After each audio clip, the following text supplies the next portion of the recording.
Wake that ass up. Early in the morning. The Breakfast Club.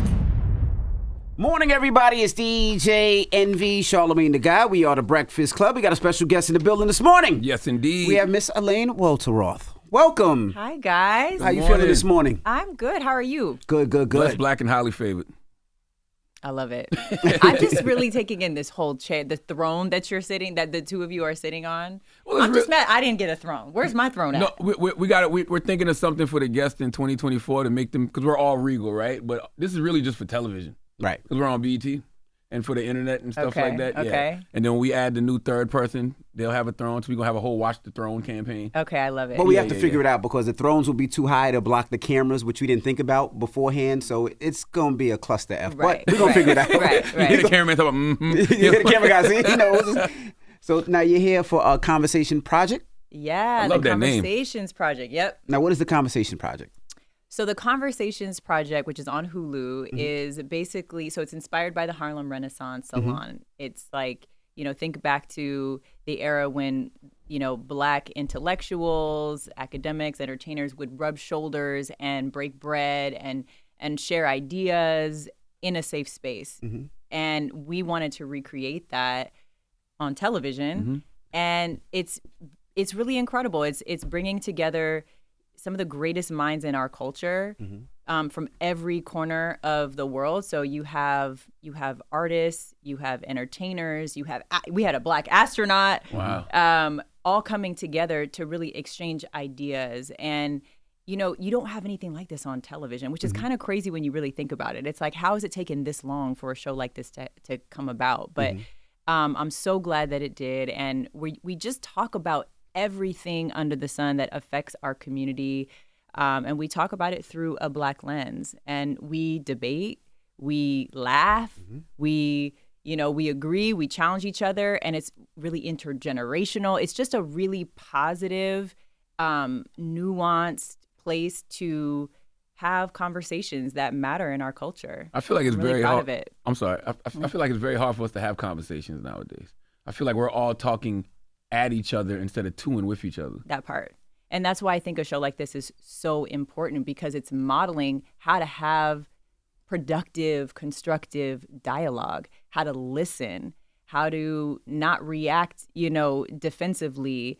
It's really important, I think, especially in these times that are so divided, it's so divisive, to really give people an example of how you can articulate your point of view and also appreciate and listen to somebody else's point of view, and maybe even evolve. That's right. Maybe your perspective might evolve in the process. So I think a show like this is so important. And for me, I always, whether I'm writing books or on television, I want to create what I think the world needs more of. And I think the world needs more of examples of hard conversations that are being tackled in a really constructive way. I love that, because I feel like, over the last several years, we've seen all of these, topics that we never discussed come to the forefront, but we're still not having nuanced conversations about them. We're not peeling back layers. We're just telling you, you're trash if you believe this. Right. You're trash if you don't think like Right. this.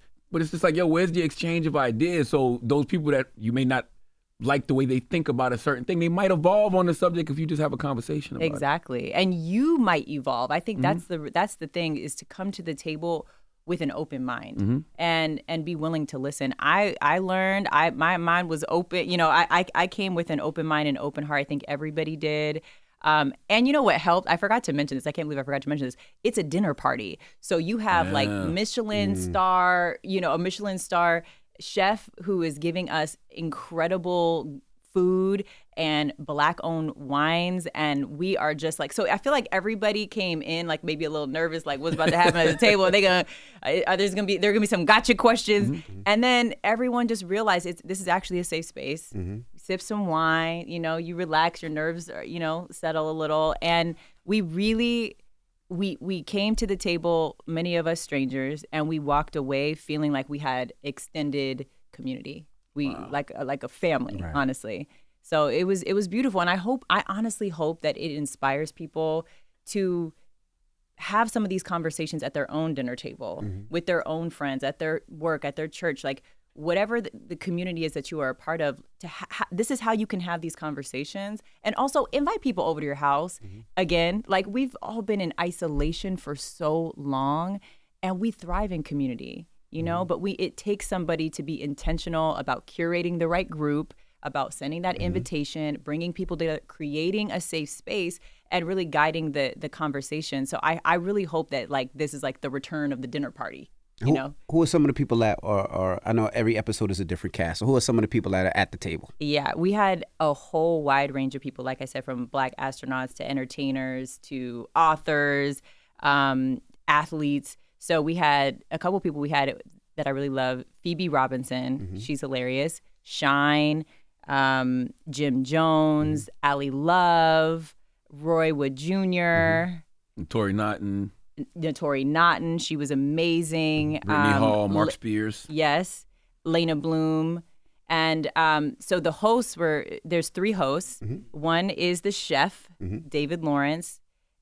He has a restaurant in the Bay Area, but he's originally from the UK, and he's a little bit older. I call him Uncle. And then we have Mark Spears, who is at ESPN and Andscape. He's a Hall of Fame sports writer, and they conceived of this show. They pitched it. They got it sold, which is a miracle to me in this landscape. Absolutely. Especially for a Black show, bringing together Black folks to have Black conversations that are, you know, smart, intellectual, and not like we're not sitting there trying to trash each other, which is usually what you see get sold.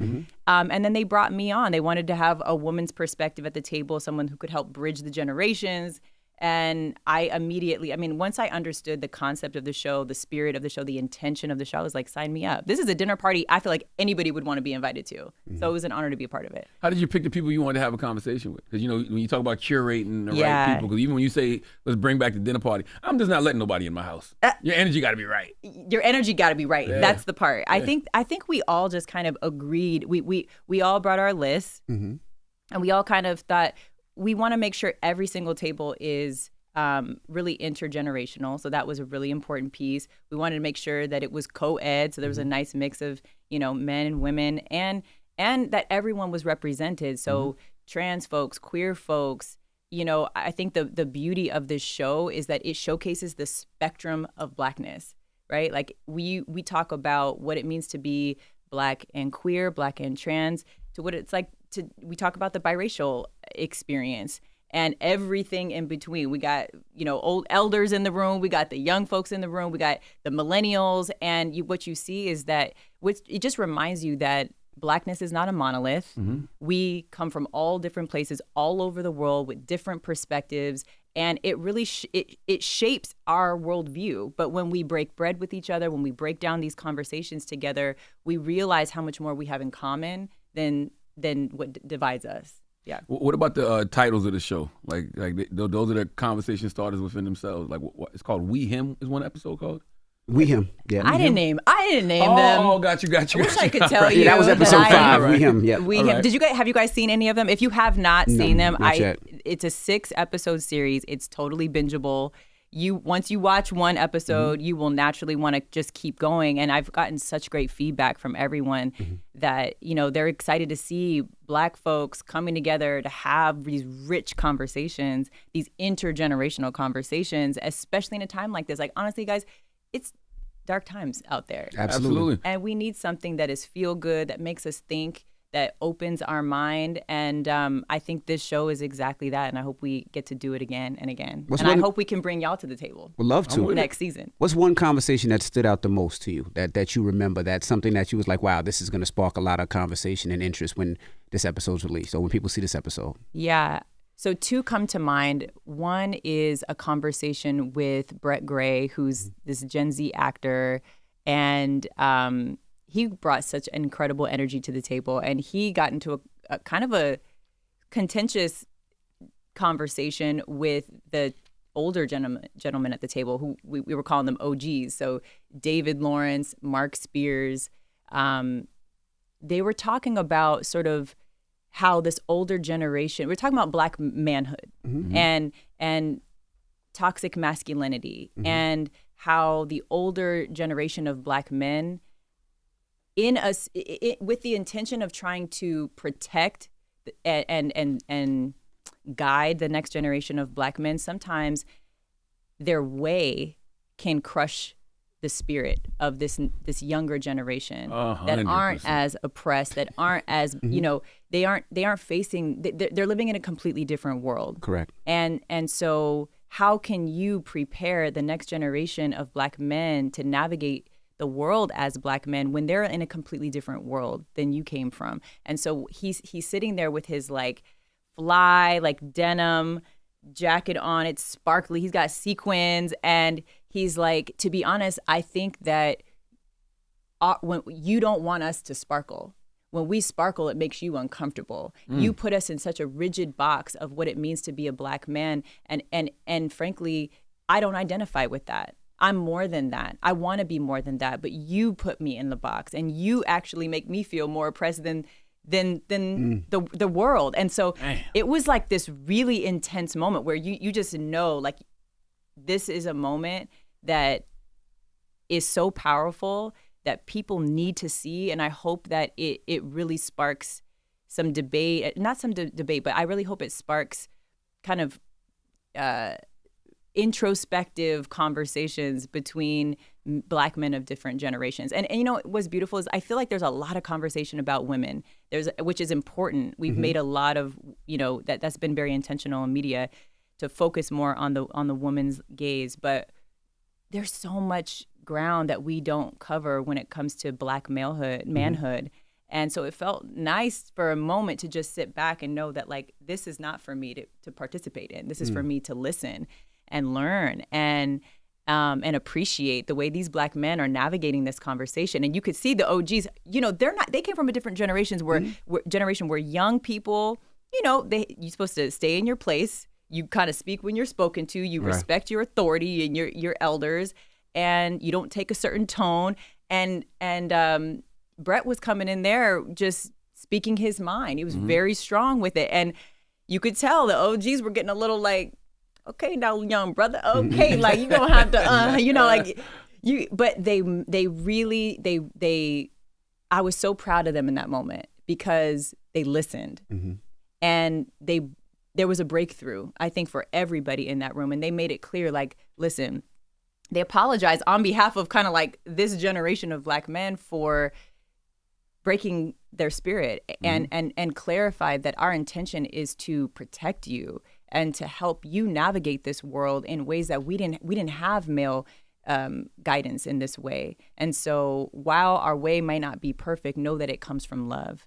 And I just felt like it was a really kind of beautiful, heartwarming moment. Yeah, that's something I learned in therapy, though. I think that our father, or at least my father, I can't generalize, but my father, I think he was raising me out of fear, not necessarily love. Yes. He was just afraid for me in this world as a Black man. Yeah. And he didn't want me to make the same mistakes that he made as a man. Right. But all he did was instill that same fear inside of me. So it kept a generational trauma going. Exactly. Well, he also raised you from a side of the times were different. I mean, racism is still big now, but it was 10 times worse back then. Where my dad tells me stories where he couldn't go to certain bathrooms, he couldn't drink out of certain water fountains, where he looks at white people a lot different than we do, because when he was a kid, he could never trust them because it was always them versus us. Yeah. So that's how my dad kind of raised me. But for us, it's my totally dad different. My dad was afraid that I was going to turn out like him in a lot of ways. Even though he had his good side, but he had battled substance abuse and he was in the street and stuff like that.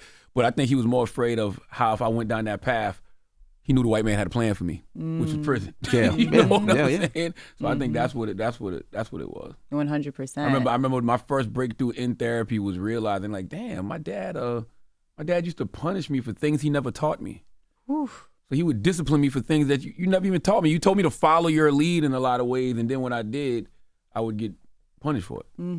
So, and I think part of this conversation is, how does a generation of Black men who didn't have Black fathers in the household, or whose fathers were really challenged by outside factors related to racism, and so that debilitated their ability to be a good dad, like, how does that generation of fatherless Black men turn around and figure out how to be great dads to the next generation when they didn't have a model for that. And so of course they're going to make mistakes. And I think the important thing is now to have dialogue about, you know, how the next generation can do it differently and what they can learn in the process. And even like Chef David, you know, he has a son, a grown child, and he had some reflective moments where he said he could have done some things differently. And I think that it might have led to some offline conversations that were really healthy and really necessary. And I really hope that that's the result of this show for viewers who are watching. You know what I mean? I hope it triggers some conversations that are maybe overdue in our community. And you know what else too? It's like it's not even about what we it's about what we learned, but what we got to unlearn as we get older. Because, you know, I'll be the first to admit, we were a whole generation that was raised wrong. You know what I mean? 100%. Like we were raised wrong in a lot of ways, you know? So it's like, it's about what you have to unlearn as you get older too. Yeah, and you know, I'm a new mom. I just had a baby 17 months ago. Congratulations. Thank you. So I felt like I was there listening more than I talked on topics around parenthood. You know, Roxanne Shante came on, and you know, she was one of the sort of our elders, and we respect her, and she was talking about you know, parenting as a Black mom, especially a single Black mom, how parenting a young Black man is different from parenting a young woman. And I really leaned in because I was like, because I'm a boy mom. And she talked about how there is this tendency in our culture for Black moms to kind of overly coddle Black men, which is, again, coming from a spirit of love and protection because they know how harsh this world is on Black men.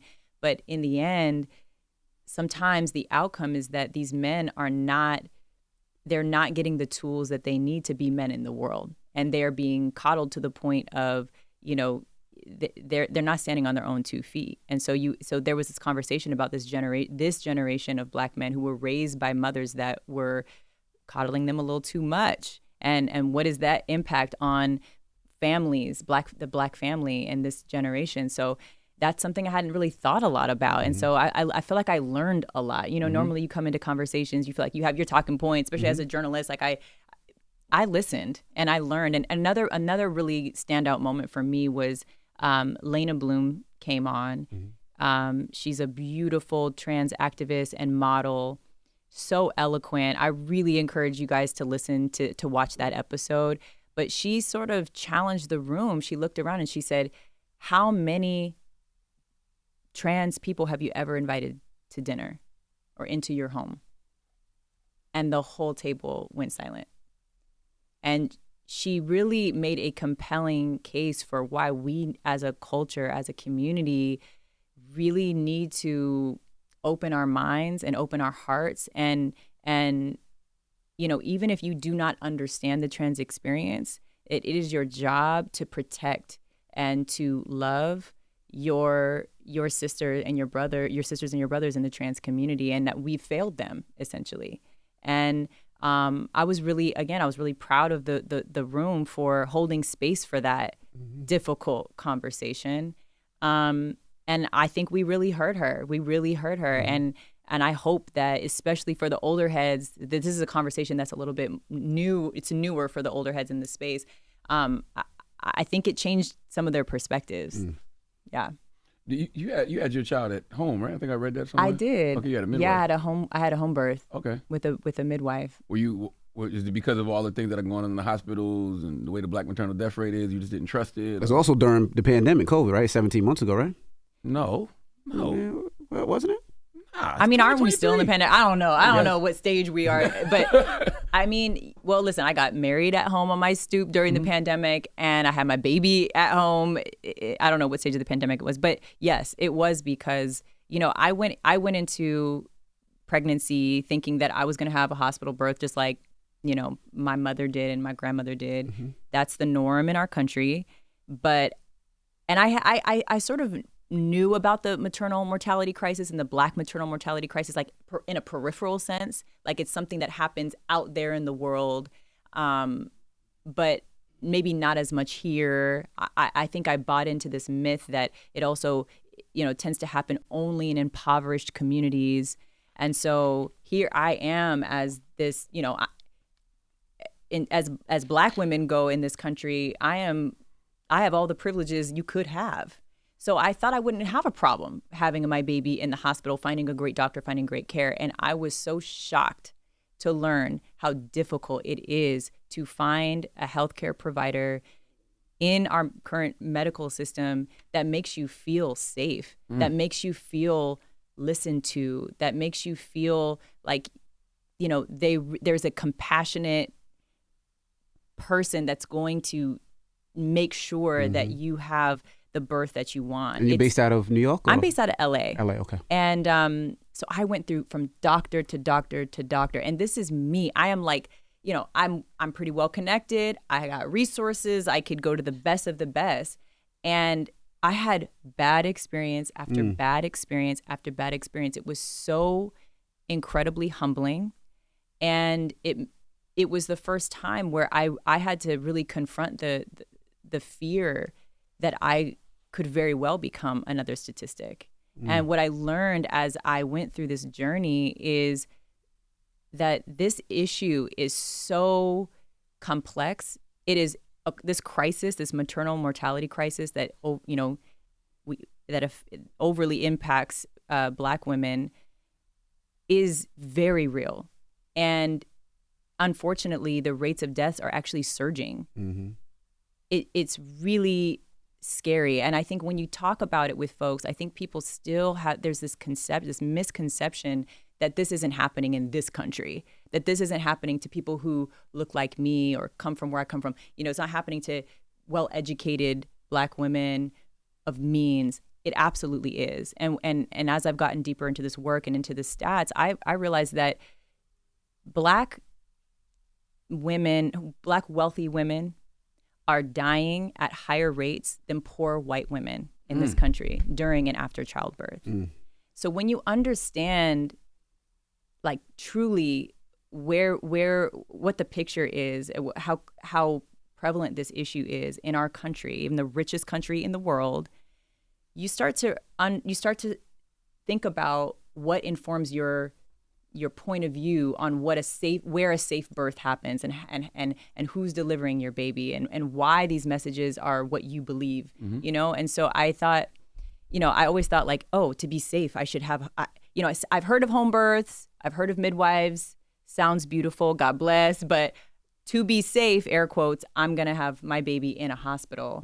But is it truly safer to have your baby in a hospital when you're a Black woman in America? You have to unpack that. Oof. And so I decided to have my baby outside of the hospital, really because it was the place that I found the best care. It's as simple as that. I am so lucky that I found Black midwives, Kimberly Durden and Allegra Hill. They own the only Black-owned birthing center in all of Southern California, which is wild. Wouldn't you think that there would be plenty of birthing centers and Black midwives there? But it's still, it's a bit of a desert. As it relates to this kind of maternal care.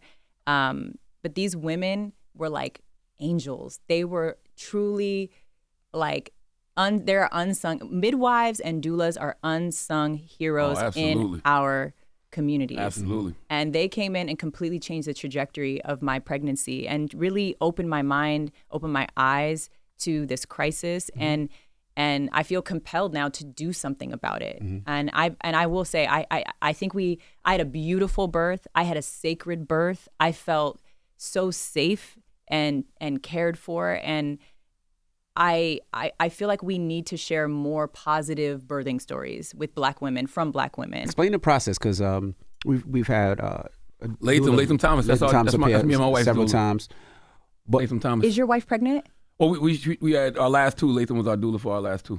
Latham is incredible. Yeah, Latham absolutely. Is like also another unsung hero. Oh man, she's been up here several times. She's the best. So explain the process, because I think what most women think when you think of home, you think of pain, right? And I think a lot of people go to the hospital for that epidural. They go to the hospital, make sure that if there's any complications, especially with the baby, that the doctor can take care. So just explain I have 6. But all at a hospital, all hospital. Okay. Me and my wife, all hospital. But break down the process of the experience so women listening don't get frightened, because if I'm listening, I would get frightened. All I'm thinking about is pain. I'm thinking about what happens. I'm thinking blood. I'm thinking a whole lot. So break down the process. I'm so glad you asked this, because we need to reframe pain for birthing people. I too was so incredibly scared of not having access to an epidural. Like, even when I found my midwife, I fell in love with her. I was like, I would love for you to birth my baby, but could we just have an epidural just in case? Could it just be there? And she's like, it's kind of like the whole thing. You can't have an epidural for a home birth. And that was the thing that made it was like the hardest part for me to overcome, is like, what if I can't handle the pain? Correct. And I actually did not decide to have a home birth until 36 or 37 weeks. It was like go time. Mm-hmm. And I still was like, dating doctors and tiptoeing like that line. And ultimately I made the call because I was able to shift my mindset around pain. And I did that with the support and the guidance of my midwife. She talks about pain, the pain of childbirth, as purposeful, as directional. And she doesn't even use the word pain. She uses the word waves. She uses words like intensity. And she made it clear to me that your body has been preparing for this since the day you started your period. Those cramps that you feel, that discomfort that you feel, is the exact pain that you will feel as labor starts.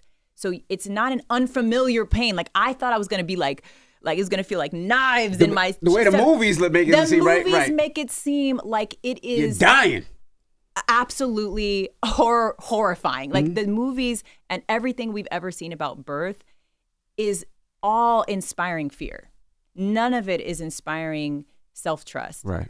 And what a midwife does, and what my midwife did, is completely, she gave my power back to me. I feel like we have been trained as a culture, conditioned as a culture, to give our power away as women, as Black women, as birthing people.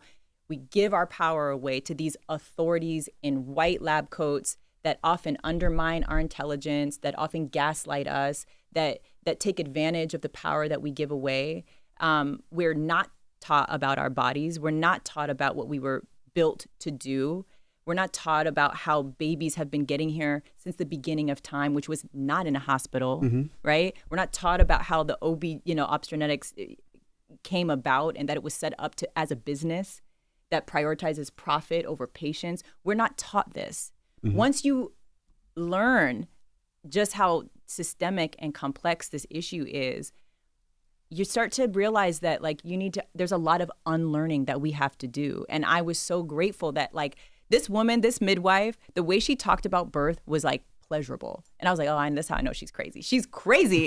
How is she talking about birth like it's a pleasurable experience? But y'all, when I tell you, and God as my witness, my husband as my witness, my midwife as my witness, delivering my child at home in an unmedicated birth was the single most empowering experience of my life. It was transformative. It was, oh my gosh, I'm getting emotional. It was spiritual. It was beautiful. Like, the pain was so secondary to the downloads that I got spiritually, to the access to my power that it was unlocked for me. It was absolutely beautiful. And I just wish that more women were told, you were built for this. You can more than handle this. You will not just survive, you can thrive through your birth. And so this is not to demonize, the epidural. Listen, girl, if you want to go epidural, get the epidural, press the button, go for it. If you want to have a hospital birth, girl, do that. But make sure that you feel comfortable and safe and seen by your healthcare provider, because too many of us are dying in the hospital system. And if you are not finding the healthcare that you deserve, that you need, look outside. Look into alternatives. Look into other options. Other options are available, and you can have a beautiful, safe birth experience outside of the hospital system. Let me ask you one more question, right? You said... Ooh, you guys got me emotional. I didn't expect to go there today. Wow. It's real conversation because there's a lot of women out there that need this information. Now, you said at 36 weeks that you were still, quote unquote, dating doctors, right? I could be wrong. But I thought your gynecologist is the one that usually delivers your doctor, and that gynecologist is somebody that you've been with for a long time and trust. Is that not the case? Because I have 6 kids, right? So the first delivery, Madison, effed up gynecologist. It was like a dating the doctor type of thing. My wife went to somebody, was horrible, bad experience. My wife almost passed. She had 104 temperature for 3-4 days. It was very, very bad. My God. We moved to Jersey, and she got a gynecologist, minority woman that we trust, and delivered our other 5 babies, no problems. But that woman was somebody that we trusted. If my wife said there was a problem, she dropped what she did to get to that hospital. She believed, she trusted. So when you said data doctors, don't most people use their gynecologist to deliver their baby, so it's somebody that they see, that knows them, that they trust, or is that not true? No, absolutely. That's the ideal scenario, right? But you have to understand, we were, first of all, in a pandemic. I had just moved to a new state in a pandemic. I didn't have a general doctor. You know, I didn't have a regular physician, let alone an OBGYN. I hadn't gone to the doctor since the beginning of the pandemic. I'm generally healthy. And so I wasn't thinking about seeking out a doctor or an OBGYN until I got pregnant. So once I got pregnant, I thought, okay, how hard is it to find a good doctor? Can't be hard. I live in the Mecca of, you know, I live in LA. So I got referrals. I did all the things you're supposed to do. I got referrals. I checked everyone, all these doctors out on Google. I went in prepared with questions. And what I found is that I was met with, what is the word? I was met with resistance, I would say, at best. It's like the most polite way. I was met with resistance when I came in with questions, when I came in sort of informed, and when I had the audacity to, you know, just ask what I thought were basic questions about how this would go, and also just when I tried to just form some sort of, you know, connection to this person, it was like I was rushed, the in and out girl. I was literally told like a fast food service, like a fast food service. I don't think people understand that when you are pregnant, you are in your most vulnerable state, right? I didn't even know to expect that, and I was very emotional. And I came in, and I was rushed. These doctors would not look at me in my face. They just kind of tossed medication my way without even asking me. I mean, it was so inhumane. I had vials of blood, 6 vials of my blood taken on accident without apology. They tried to excuse it and act like it didn't happen. Like, so many things happened. I was like, I now see how this happens. I just don't like how they don't allow you to film, right? You pay for a service. You're paying for that. It's not free. Right. You're paying for that, but they won't allow you to film your birth in most hospitals. And they say it's to protect them. Yeah. So if they do something wrong, you can't protect yourself. I just never understood that. There's so much you can't do that I didn't know. In many cases, I should say, you can't eat in the hospital once you're in labor. You have to have an IV in your system, which means you can't move around freely. That's right. You most of the time have to deliver on your back or in the bed, which, let's just think about this for one moment. This completely changed my outlook on birth when one of my girlfriends was like, she had a home birth, and she said, think about how gravity works. Yeah. Right? Mm-hmm. If you had to like push a bowling ball out of your body, you would stand up or squat. Yeah. Right? Mm-hmm. Does it make sense to lay on your back to push a bowling ball out of your body, or does it make sense to be upright, to use gravity? Correct. When somebody said that, I was like, yo, that is the most basic thing. And why have we been trained to think that this is the only way birth should happen, on your back with a doctor seated that's for the doctor's convenience. And I'm not saying this in all cases. For some cases, you must be on your back. It's the safest thing. In some cases, you need medical interventions. In some cases, you need a C-section. Like, I am not anti-doctor and I'm not anti-hospital. But what I am is pro-woman and pro-baby. And what makes that, and I think that our our needs and our desires and our wishes should be honored, you know? And I've had a doctor literally in the middle of asking questions stand up and walk out of the room and say, you have exceeded your 2 to 3 question max. Damn. And What? I've given you some grace, but I need to go. 2 to 3 question max? I'm like, I'm in my most vulnerable state. Jesus and I am Christ. coming to you with legitimate questions, with a polite attitude. I'm friendly. And you are just shutting me down That's and walking wild. out on me. And it just made me feel so small. And even as and I think it's important for someone like me to talk openly about this, because I Absolutely. think that people would assume that this couldn't happen to someone like me. Like, no way. You know, I'm outspoken. I'm a journalist. I'm informed. I'm confident. But the experiences that I had with these doctors, you guys, broke me down. Wow. It made me question myself. It silenced me. It made me, I cried after every appointment. I started thinking something's maybe wrong with me. Like, do I need to smile more? What can I do to make myself seem worthy of good care in the presence of these doctors? That is not the way it should be. I'm paying for That's this right. service. I'm paying into, so the whole medical industrial complex is poisoned. And there's so much change that needs to happen. There's so much reform that we need on every level within the hospital system, within the insurance system, you know, at the legislative level. We need to figure out how to create pipelines for more midwives, more doulas. We have to figure out how to create more access so that underserved communities can have access to midwives and doulas if that's what they need. And by the way, the other thing that I learned, which made me feel energized around this topic, because this topic is depressing to a lot of people, and they kind of like lean back. They're like, "Oof, I don't really want to talk about that. I'm just going to hope for the best with my birth." But I think we have to lean in to this conversation. What helped me lean in was understanding that this is solvable.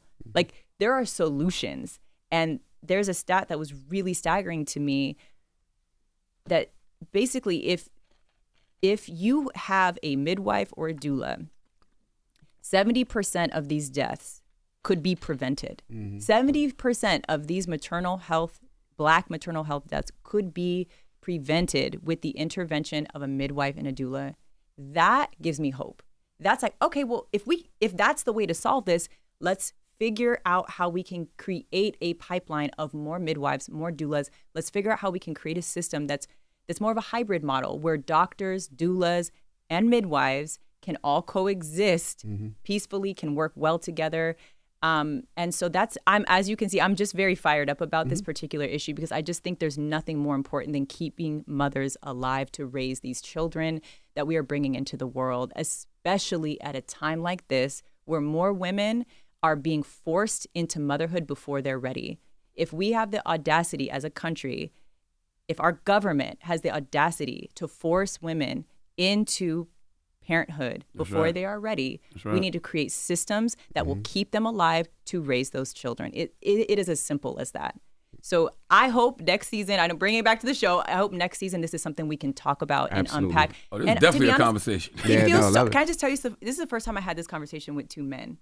Oh, listen, I swear by doulas. You know, You do. Oh, I swear I by have doulas. chills right now. Just because of this experiences that me and my wife have had in the hospital. You know, whether it was emergency C-section, she had to be rushed for our second child, and when Latham came in for our third child, my wife was dreading having another C-section. Latham was like, "You don't have to have one," but the doctor was telling her they had to have one. And what you realize is, it's easy for the doctor, and it's more money because it's a surgery. Right. So the doctor can schedule what day to come in, cut her open, take the baby out, sew her back up. It's more money, but think about how much pain that causes for the Your wife, woman. yeah. But they're not thinking about that. They're thinking about them. And know? surgeries go left. Surgeries Yeah. can go wrong. And I also feel like I need to say, you know, things can go wrong in a home birth, absolutely. But but I think the problem is we've inflated, like there's an inflated sense that home births are more dangerous than hospital births. And if you actually look at the stats, that's not true. And I feel like I need to also share that, like, while I had this beautiful birth that truly changed my life and my perspective on literally everything, I did have a complication after I delivered my baby. And I won't get into the details about it, but what I will say is that I had the most competent medical professionals in my home who took the best care of me. And they were so, not only did they take the best care of me and solve the problem in a speedy, manner, but they protected my mental and my spiritual and my emotional state such that I did not even know I was having an emergency. I did not know until the next day. So when I think about my birth, I don't have birth trauma. I don't think about birth trauma. I don't think about this complication. I think about the incredible experience that I had. And that's because they prioritized my mental health and my peace and my sanity and my well-being in a 360 way. If I asked them, if I was in a hospital and this exact same thing happened, like what would have happened?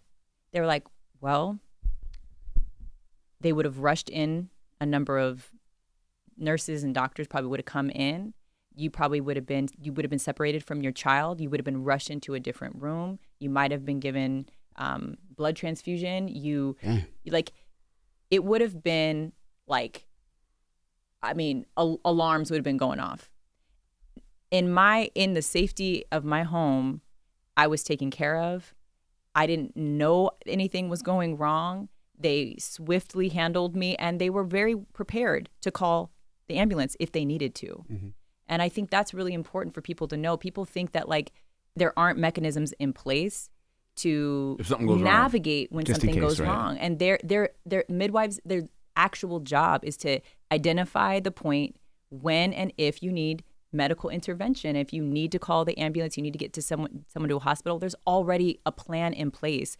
I had 4 backup hospitals. I spoke to doctors at every single one of them, spoke to nurses at every single one of them, because as a Black woman, I did not want I didn't want them to meet me for the first time in my most vulnerable state, in an emergency state. I wanted them to know my name. I wanted them to see my face. And honestly, who has time to go from hospital to hospital to do that kind of thing? I made the time because I knew it was a matter of life or death. And so I share that with whoever is listening.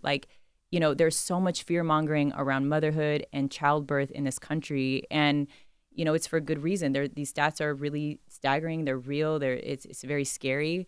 But at the same time, there are pathways to beautiful, safe birthing experiences. And there are things we can do to empower ourselves and to advocate for ourselves. And I think a big part of that is empowering our partners and informing our partners on how they can be advocates for us and how they can be allies. So I just really want to hold space for this, just to say, thank you guys for even taking this much time in this interview to talk about this. And as fathers, you guys, I can tell you care. I can tell you're leaning in. And literally, this is the kind of conversation we're having on the Conversations Project. To come full circle, I just want to say thank you so much for that. To respond, I would say that, the best thing about these conversations, Charlamagne has four daughters with his wife. I have 6 kids with mine. But more men want to know what's going on. Before, it was one of those things, you go to the hospital, tell us when we need to be there, but we want to be a part of it. We want to know what affects you, what makes you cry, what hurts, what your concerns are, because now it's a situation we can do it together. Yes. It's not just you on your own, and same thing with us and with the stuff that we go through. It's not just us on our own. And we appreciate you for sharing your story. That's also why doulas are important too. When you're in those hospitals and have to communicate with those doctors and those nurses, as a father, as a husband, when you see your wife in pain, wilding out. You wilding. You wilding out. You're not calm. That's right. One of our kids, they didn't have any epidurals. The hospital had no epidurals. What do you mean? The hospital had no epidurals. You told me what hospital. That's where my wife delivered, which is weird. The hospital had no epidurals, so my wife had to just deliver the baby. They could have went and got one from another hospital, but she was already there. So she ended up having the baby with no epidural. What you mean y'all ain't got no epidural? You know what I mean? That's how I'm talking to the people. Right. But when you have a doula communicates in a different way. So yes, salute to Latham always. Love Latham. Yeah. And I will say my husband was like my doula, by the way. My husband, I call him my dad doula. We were in the bathroom. We were in the shower for the majority of my labor. He sat there with me and labored with me. It was the most beautiful experience for us as a couple. And there was this one triumphant, amazing moment where I got into this deep meditative state. I was in a trance. I was literally on another planet, and I was just breathing, and I got this like download where I thought, okay, what happens if I don't react to the pain? I feel the wave coming. What if I just breathe and just don't even react? Is that possible? Let's try. So I sat there, and like every time I felt like tensing up, or like my eyebrows furrowing, or my hands, I just breathed into those areas, and I just tried to just smile and stay calm. And I was able to do that through 3 or 4 contractions. And my husband's sitting right in front of me in the shower, which, by the way, the shower is liquid epidural. Ladies, listen up. The shower is liquid epidural. It takes your pain. Yes, I was in the shower with the water on. It took my pain from a 7 to a 2. Why don't we tell women this? Why don't we talk about this? Why do we act like epidural is the only pain relief available to us? It's not. Water is, and it's the most natural thing. So I sat there, and I'm having my water. I'm having my like divine goddess, feminine, divine feminine moment. I'm sitting there feeling so powerful, so strong. And my husband's sitting at like literally kneeling in front of me, looking at me. And my eyes were closed, and he taps me, and he's like, babe, do you think you're going to have another one soon? Is everything okay? And I just went, I just had 3. And he was like, damn, like, I never felt like more of a bad bitch in my life. I'm telling you right now. I was like, yo, I could do anything if I can do this. And I swear to you guys, that lesson that just was deposited to me in labor is something I think about every single day. When something happens that makes me uncomfortable, that pisses me off, a challenge arises, I breathe into it. And I'm like, how can I not react to this? How can I rise above this? How can I ride this wave versus letting this wave take me down? These are like just gems that would not have been unlocked to me if I didn't trust myself enough to go through this process and allow my body to do what it was meant to do. And I wish more people talked about the spiritual side of birth, of unmedicated birth. And it's not easy. I don't want to paint like an unrealistic picture. It's not easy, but we were built to do hard things. And by the way, my baby was 9 pounds, okay? So it's a 9-pound baby, big baby, unmedicated, and I lived to tell the story, and I didn't just survive, but I thrived through it. Well, thank you so much for joining us and sharing your story. Watch The Conversation Project on Hulu right now. Elaine Welteroth, thank you so much. Thank you, guys. It's The Breakfast Club. Good morning. Wake that ass up. Early in the morning. The Breakfast Club.